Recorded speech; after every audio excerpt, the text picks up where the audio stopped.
Man with loaded gun running toward Capitol arrested.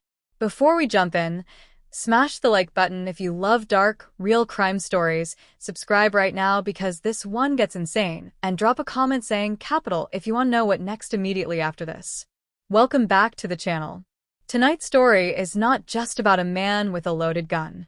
It's about how close America came to a headline that would have changed history, and how one strange decision, one suspicious timeline, and one tiny piece of evidence turned a simple arrest into a terrifying federal investigation. And I'm telling you right now, stay until the end of this video because the final discovery is the kind of thing that makes investigators go quiet, the kind of thing that makes even experienced agents stare at each other like, oh no, this is bigger than we thought. The run. The first call came in like hundreds of others. A cold morning in Washington, D.C. The kind of morning where the air feels sharp enough to cut your throat. The sky was pale and dull, like it couldn't decide if it wanted to be daylight or storm. And then, just after sunrise, a voice crackled over dispatch. A man. Running. Fast. Toward the United States Capitol. And he was carrying something. At first, witnesses thought it was a camera bag. Or maybe a backpack. Or maybe he was just another early tourist trying to beat the crowds. But then someone screamed, because they saw the metal, and they saw the way his arm moved, stiff, deliberate, like his hand was locked around something heavy, like a weapon. Within seconds, Capitol Police units began to shift. Not a full lockdown yet. Not an evacuation, but a ripple moved through the area like electricity. Officers started moving with purpose. Heads turned. Security tightened. And the man didn't slow down. He ran harder. He ran like he had a deadline. Like he wasn't just trying to get somewhere. Like he was trying to beat something. Or someone. The Capitol building sat ahead of him, massive and bright against the gray morning. It looked calm, almost peaceful. But every officer there knew what that building represented. Power. History. And a target. A place that had already been attacked before. A place that, ever since, had become one of the most heavily watched locations in the entire country. So when the first officer spotted him clearly, close enough to see his face, the officer's stomach dropped. Because the man wasn't smiling. He wasn't confused. He wasn't panicked like someone being chased. His expression was focused. Empty. A look that said one thing. He had come here to do something. The officer shouted, "Stop. Get down." The man didn't stop. He veered slightly, cutting toward a pathway that led closer to the perimeter. Another officer stepped into view. Then another. Weapons came out. The man finally slowed, not because he was scared, but because he realized something. The area was closing in on him. The Capitol wasn't welcoming him. It was swallowing him. He looked left. He looked right. And in that moment, witnesses said his body language changed. He hesitated. Just for half a second. And that half second was all law enforcement needed. They tackled him hard. His body hit the pavement with a thud so loud that people nearby flinched. The cold stone scraped his cheek. His hands went out instinctively, but officers pinned his arms behind him. And then the officer closest to his waist shouted something that made every other officer freeze. Gun. A loaded handgun. Not tucked away deep in a bag. Not unloaded. Not stored safely. Loaded. Ready. And close enough that if the man had made it 10 more seconds, he could have reached the outer edge of a more crowded zone. A zone where chaos would have multiplied. A zone where the consequences would have been catastrophic. At first, it seemed like the case would be simple. Man runs toward Capitol with loaded gun. Police arrest him. End of story. But that's not how true crime works. Because the moment the suspect was handcuffed, the first thing he said wasn't what anyone expected. He didn't yell. He didn't plead. He didn't beg. He didn't even ask what he was being charged with.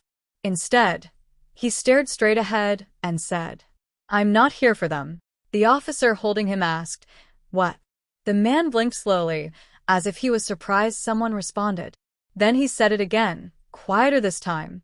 "I'm not here for them." And then he added one more sentence. A sentence that made the officer's skin crawl. "I'm here for the message."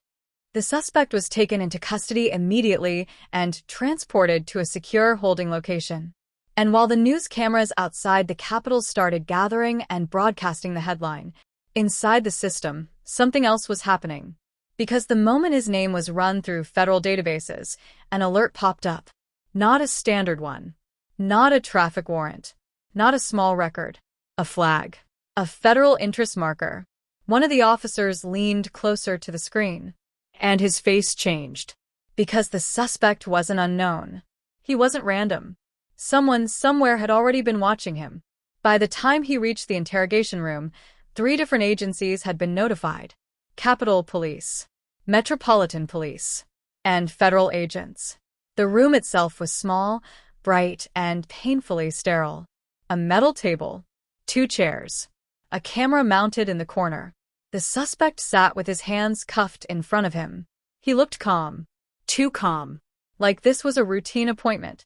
A man doesn't run toward the U.S. Capitol with a loaded gun and then sit calmly in a room unless one of 2 things is true. Either he's completely out of his mind, or he believes he's already won. An investigator entered. Middle-aged. Sharp suit. Eyes like ice.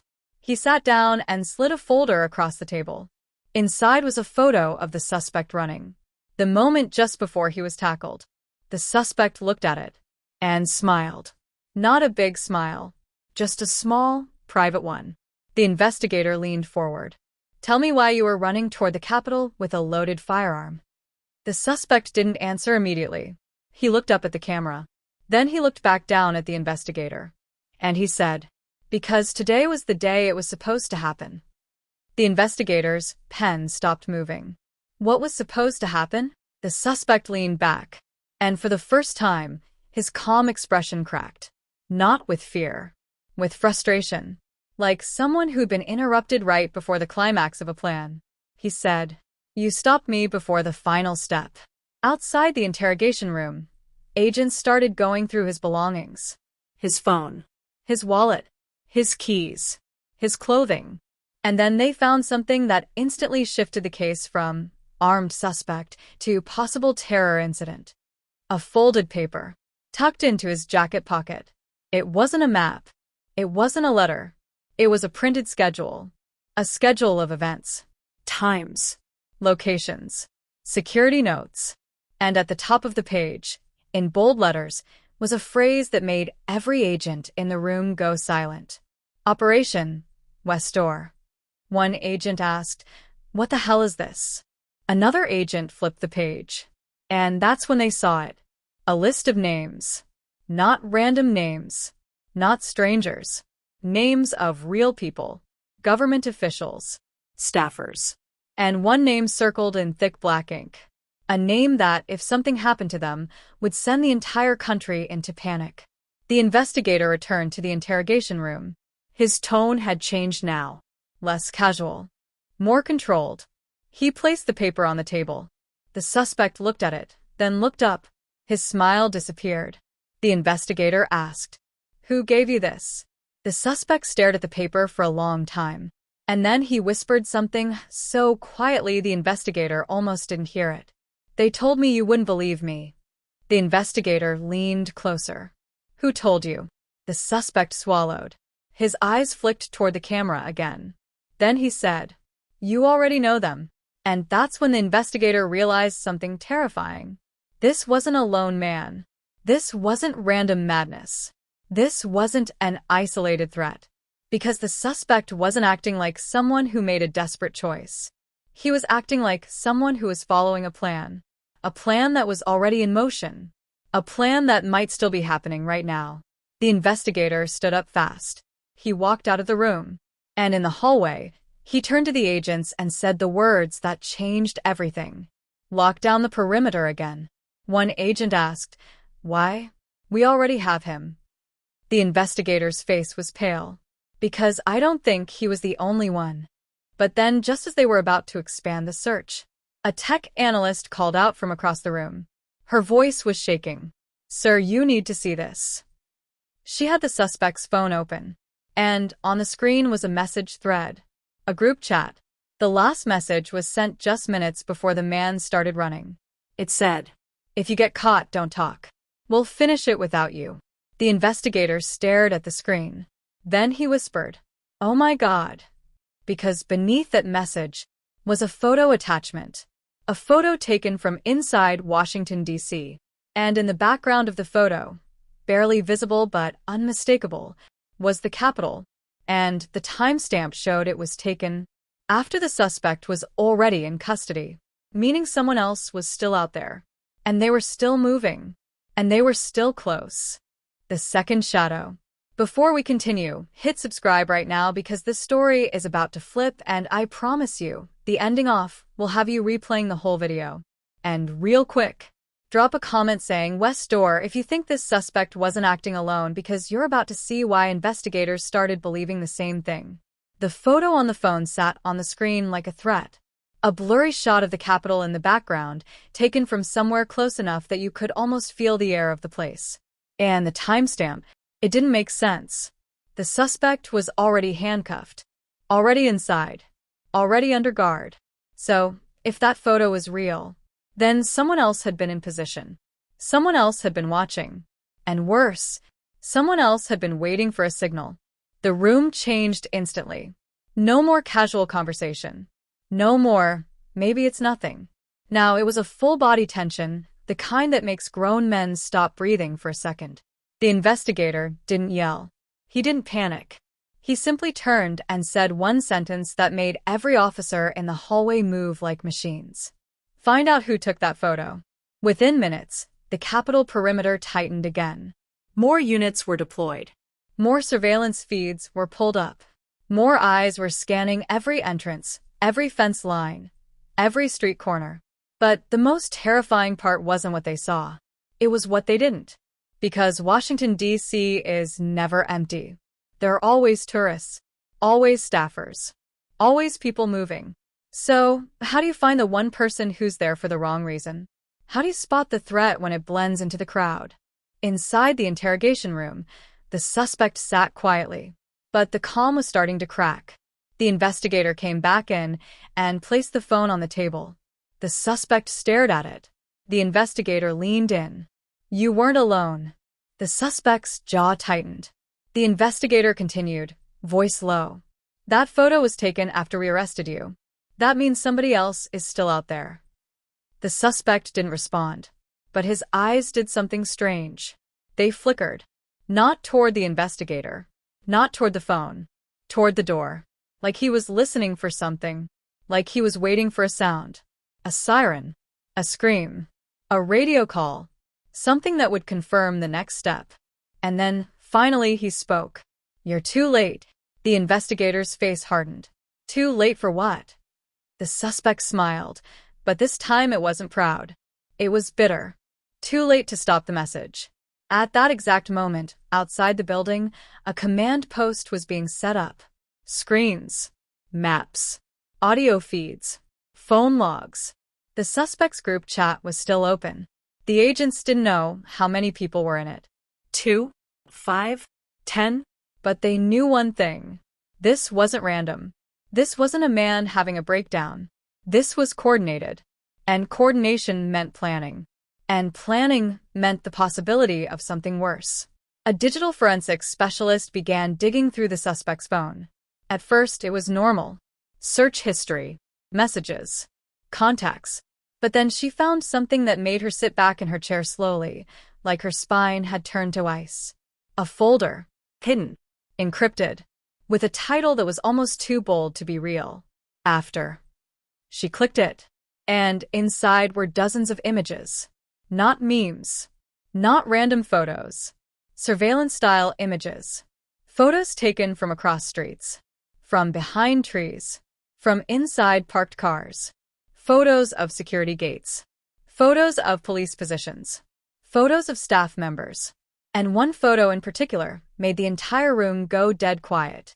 It was a close-up shot of a Capitol access badge. Not the suspect's. Someone else's. And underneath it was a note typed in plain text. "This gets us inside." If you're watching this right now, I want you to pause for 1 second and think about that.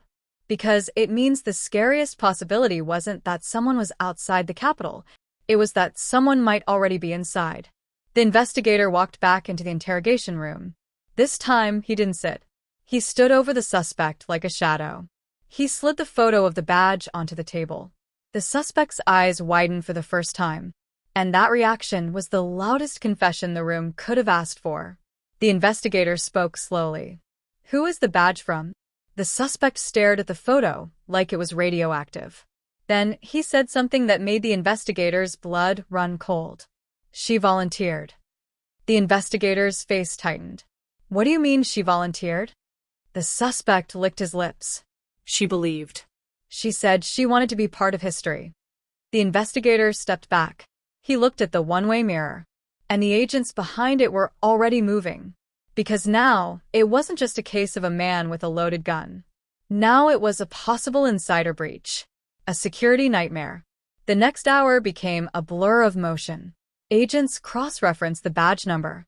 They pulled employment records. They scanned every employee database connected to the Capitol complex. And when the name came back, nobody spoke. Because the badge belonged to someone no one would suspect. A mid-level administrative worker. A woman with no criminal record. A woman who had passed background checks. A woman who had been described by coworkers as quiet, friendly, and always on time. The kind of person people trust automatically. The kind of person people don't look at twice. Her name was Elena Marrow. And the moment they pulled her profile photo up, the investigator felt his stomach drop. Because he recognized her. Not personally, but from the suspect's phone. She was in the group chat. The suspect's entire plan suddenly came into focus like a horror movie where the camera finally pans out. He wasn't supposed to be the main act. He was the distraction. The chaos. The man running with a gun to pull security outward. While the real move happened somewhere else. Somewhere quieter. Somewhere inside. And then the radio crackled. A voice, strained and urgent. "Command, we have a possible breach near the West Corridor." The investigator snapped his head up. "What kind of breach?" The voice hesitated. "An employee badge was used to access a restricted hallway, and the person is not responding." The entire command room exploded into movement. Agents grabbed weapons. Capitol Police rushed down corridors. Doors slammed open. Footsteps pounded marble floors. And in the middle of all that, the suspect sat alone in the interrogation room, smiling again. Because now he could hear it. Now he could feel it. The panic. The scramble. The fear. If you're still here, you're officially part of the investigation now. And if you want to know what next, make sure you're subscribed, because what happens next is the kind of ending that gets people fired, gets people silenced, and makes the public question everything. The West Corridor was one of the most controlled areas in the building. Not a place tourists ever see. Not a place random staff wander. A place with heavy doors, coded locks, and cameras in every corner. So when the badge was used, the system logged it instantly. Time. Location. Entry point. And the timestamp was just minutes ago. Meaning Elena was close. Very close. Two officers approached the hallway slowly. Their footsteps echoed off the stone. The air felt colder down there. The kind of cold you feel in basements, in tunnels, in places that don't get sunlight. One officer whispered, "You see anything?" The other shook his head. And then, they heard it. A faint sound. Not footsteps. Not a voice. Like someone was trying to open something they weren't supposed to open. The officers turned the corner. And there she was. Elena Marrow. Standing in front of a secured door. Her back to them. Her badge pressed to the scanner. Her hands trembling. And beside her, a small black bag on the floor. The kind of bag that could hold anything. Documents. Tools. Or something far worse. The officer shouted, "Elena, step away from the door." Elena froze. Her shoulders lifted slightly, like she'd been caught doing something shameful. Slowly, she turned around, and her face was not the face of a terrified, innocent woman. It was blank, like she'd already accepted what was about to happen. The officer stepped closer. "Elena, what are you doing?" She swallowed hard, and then she whispered, "They said I'd be safe." The officer frowned. "Who said that?" Elena's eyes filled with tears. But her voice stayed eerily calm. The people who promised me the world would finally listen. And then she did something that made both officers raise their weapons instantly. She reached into the black bag. Fast. Too fast. The officer screamed, "Don't." But Elena didn't pull out a weapon. She pulled out a phone. And she held it up. The screen was already recording. A live stream. And in the corner, a viewer count was rising. Hundreds. Then thousands. And Elena said one sentence into the camera that made the officers realize this wasn't just a crime. It was a broadcast. A performance. A message. She looked straight into the lens and said, "America, you're about to wake up." The officers rushed her. They grabbed her arms. They yanked the phone away. They shoved her against the wall and cuffed her. And as they did, one officer kicked the black bag away from the door. It slid across the floor. And the zipper opened slightly. Just enough. To show what was inside. And the moment they saw it, every officer in that hallway went silent. Because it wasn't a gun. It wasn't a knife. It wasn't even explosives. It was something else. Something that made the case even darker. Even more twisted. Even more terrifying. Inside the bag were printed documents. Stacks of them. Hundreds of pages. And at the top of every single one was the same title, the same phrase, the same words the suspect had used earlier. The message. But beneath that title was a list of addresses, a list of names, a list of people across the United States. And beside each name, A date. a time, and a note that said, "Next." And that's when the investigator realized the truth. The Capitol wasn't the target. It was the opening scene, the distraction, the headline. The real plan was bigger, wider, and already scheduled. Elena was dragged away. The suspect was still in custody, but the group chat was still active. And as agents stared at the list of names, a new message appeared on the suspect's phone. 3 words. Simple. Cold. Final. Phase 2 starts. If you think this was a lone wolf, type "not alone" in the comments right now, because in this video, we'll prove something terrifying. Real quick, hit subscribe, because the ending of this case is so twisted, most people won't believe it happened until they hear the final detail.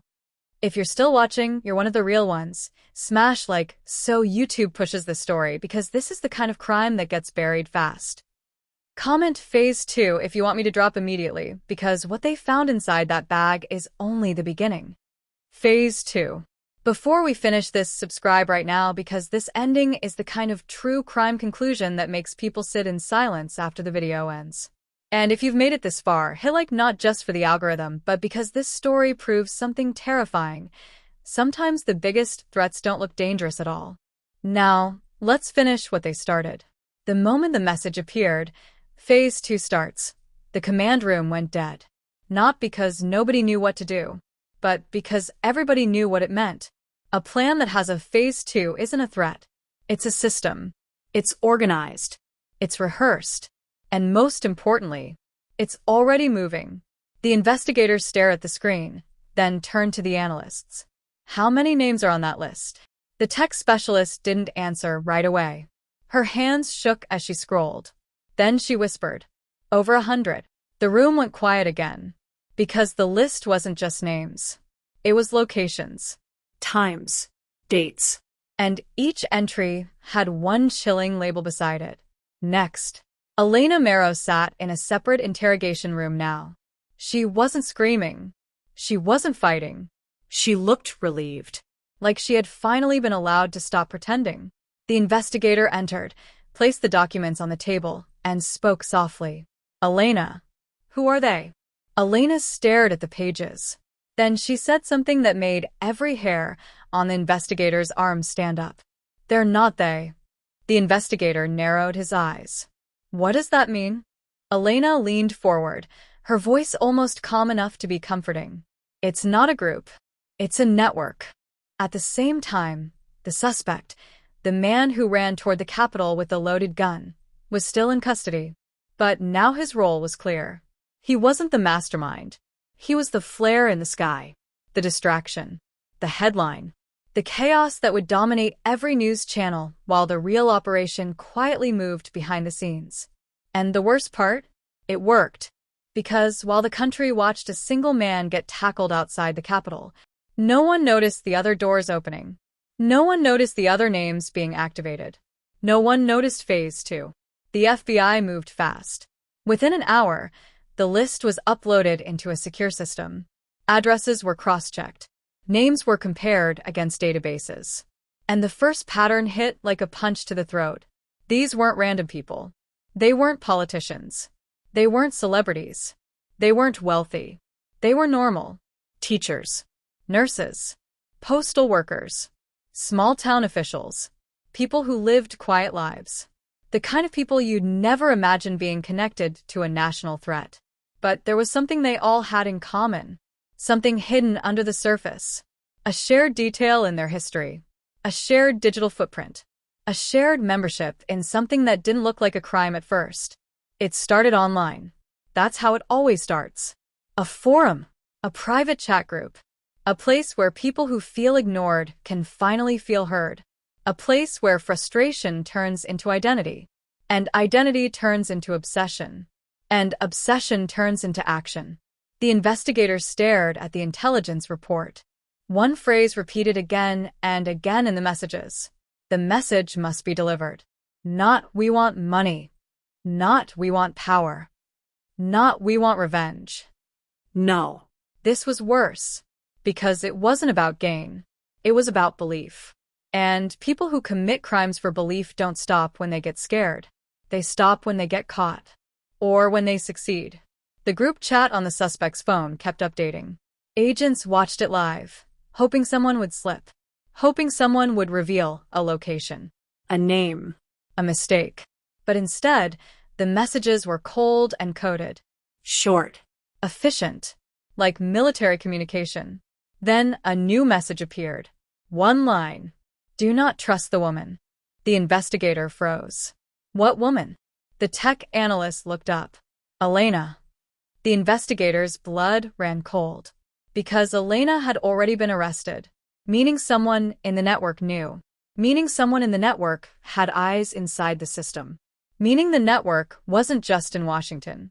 It was in the walls. And then the first emergency call came in. Not from the Capitol. From a small town in Pennsylvania. A 911 operator's voice shook as she reported. A man has been found unconscious in his home. There's a note on his chest. The investigator grabbed the phone. What's the note say? The operator hesitated. Then she read it aloud. The message is still alive. The investigator didn't breathe. He looked at the list again. The name of the man in Pennsylvania was on it. He was marked next. But his date wasn't today. His date was next week. So why was he hit early? Unless Phase 2 wasn't a schedule. Unless it was a wave. A chain reaction. A signal sent to activate multiple targets at once. Federal agents began scrambling across the country. They contacted local police departments. They issued silent alerts. They tried to intercept the names before anything happened. But it was like trying to stop a wildfire by chasing sparks. Because within the next 2 hours, more calls came in. A woman in Ohio found tied up in her garage, alive but barely breathing. A small-town mayor in Indiana disappeared without a trace. A high school counselor in Michigan received a package at her doorstep and called police in tears. Every incident had one thing in common. A note. The same phrase. The same signature. The message. Elena sat in the interrogation room, watching the investigator's face change. She could see it. The fear. The realization. The investigator slammed the papers down. Elena, how do we stop this?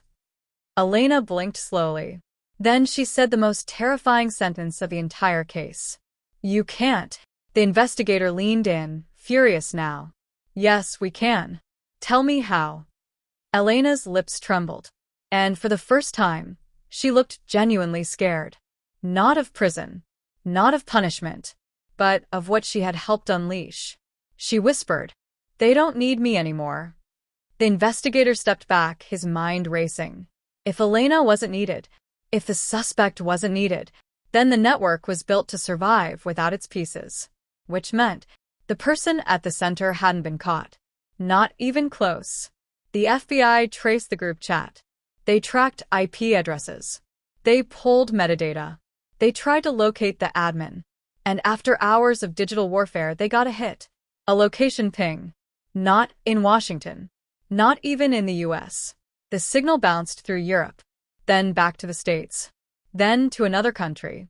Then back again. A perfect digital ghost. Someone who knew exactly how to vanish. Someone who wasn't just dangerous, but skilled. Then the tech analyst found something else. Something hidden behind the encryption. A draft message. Never sent. Saved in the suspect's phone. It looked like a confession. Or a warning. Or maybe a final piece of the plan. The investigator read it. And his hands went cold. Because the message wasn't about the Capitol. It wasn't about violence. It wasn't about chaos. It was about control. It said, the Capitol was only to prove we can touch the heart. Phase 2 is to prove we can touch the homes. Phase 3 is to prove we can touch the truth. The investigator whispered, Phase 3. Then he realized something. This wasn't Phase 3. Not yet. Phase 2 was happening. Phase 3 was coming. And they had no idea what it meant. Then the phone buzzed again. A new message. This time, sent to the group chat. A short video clip. The tech analyst clicked it. And the room froze. Phones rang. Agents ran. Doors slammed.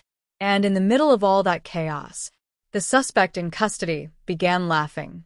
A deep, ugly laugh that sounded like relief. The investigator stormed into the interrogation room and slammed the suspect against the wall. Who is the writer? The suspect grinned through his teeth. And then he said it. He said the name. Not loud. Not dramatic. Just a whisper. But it hit the investigator like a bullet. Because it wasn't a stranger. It wasn't a criminal. It wasn't a random extremist. It was someone connected to law enforcement. Someone connected to intelligence. Someone connected to the very system meant to stop threats like this. The investigator stumbled back. His mouth went dry. His mind screamed that it couldn't be true. But the suspect continued, almost gently. You don't understand. He doesn't need guns. He doesn't need bombs. He only needs people. And that's when the final twist of the entire case hit. Because as agents rushed to lock down federal buildings, as police across the country scrambled to stop Phase 2, a new headline appeared online. A breaking news alert. A notification that popped up on millions of phones. Not about the Capitol. Not about the suspect. Not about Elena. But about something else. Something that made the investigators' blood freeze. A government official, a high-ranking figure, had just held a press conference. And they said one sentence on live television. We believe the threat has been contained. Contained.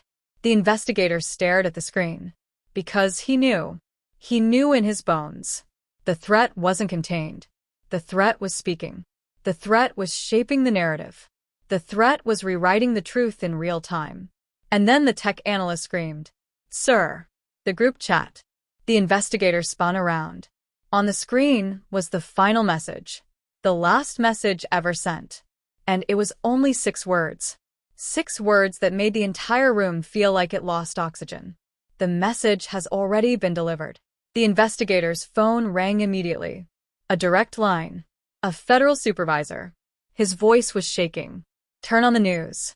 The investigator turned the TV on. And there it was. The press conference. The official speaking calmly. The nation watching.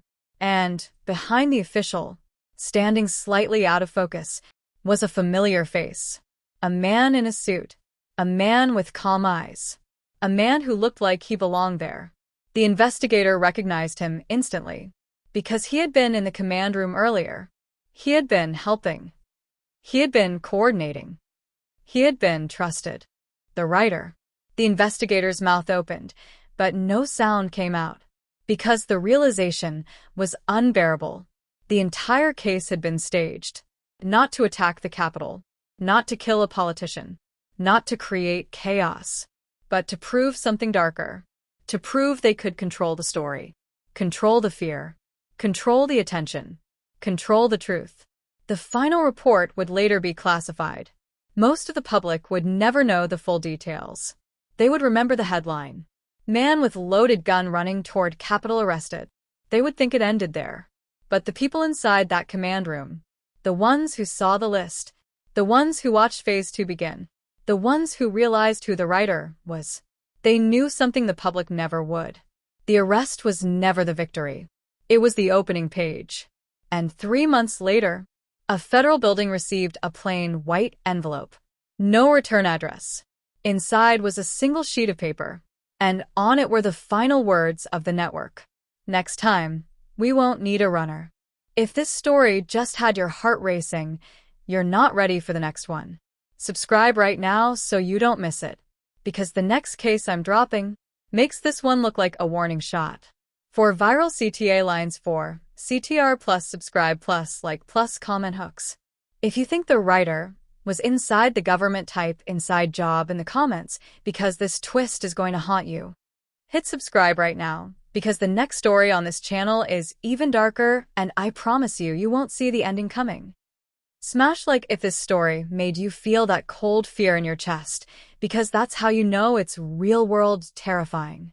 Comment next time if you want another Capitol-level crime story immediately, and I'll drop the next case faster than you expect.